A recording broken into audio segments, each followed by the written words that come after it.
ولسمشرۍ ماڼۍ او خصوصا ولسمشر اشرف غني ته ډیر بد خبر څه شوي ولې د ارګ خلک په ویره کې شول دلته په ویډیو کې له موږ سره وګورئ درنو لیدونکو السلام علیکم وخت مو په خیر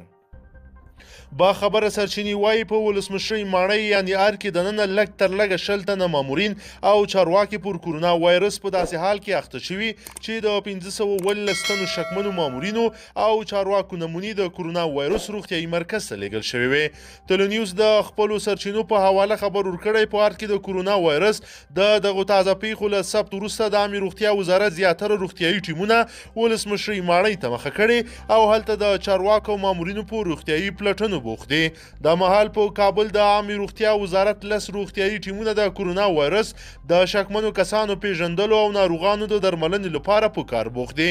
د انتانین روغتون مشر ډاکټر اسدالله عصمت وایي که موږ په کافي اندازه روغتیايي کیټونه ولرو او په هغې اندازه سره زیاتې نمونې واخیستلی شو طبیعي خبره ده چې ښه پایله به لاسته راځي ځکه د یو ناروغ تشخیص د 14 ورځو چې د پټ پاتې کېدو موده یې ده په جریان کې معلومیږي نو قرنطین او نورو خلکو ته د وایرس د لیږد مخه نیول کیږي د عامې روغتیا وزارت د تخصصي روغتونو مشر ډاکټر نظام الدین بیا په دې اړه د چمتووالي خبره کوي او زیاتوي په کابل کې زموږ کاري ټیمونه زیات شوي له هر ځای چې د شکمنو پیښو راپور راشي زموږ همکاران هلته ورځي او نمونې ورڅخه اخلي موږ د ولسمشرۍ ماڼۍ څخه د اخیستل شوو شکمنو نمونو پایلو ته منتظر یو د هرې ورځ په تېرېدو سره هیواد کې د کورونا وایرس مثبتې پیښې مخ په زیاتېدو دي او داسې اندېښنې شته چې ښایي په هیواد کې د کورونا وایرس مثبتو کې پیښو لا زیاتوالی راشي د عامې روغتیا وزارت وایي په تېرو 24 ساعتونو کې په کابل هرات کندهار لوګر دایکنډي تخار بامیان پروان غور بادغیس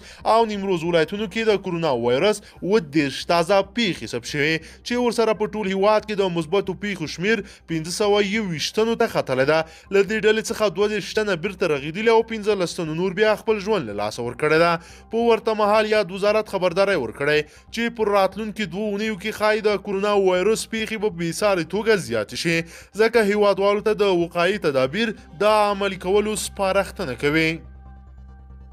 درنو لیدونکو که چیرې غواړئ چې ورته تازه او مهمو پیښو څخه ځان ډېر ژر او په لنډو کې خبر کړئ زموږ چینل سره سبسکرایب کړئ او ویډیو د سره حتما لایک کړئ تر بلې ویډیو مو په لوی رب سپارمه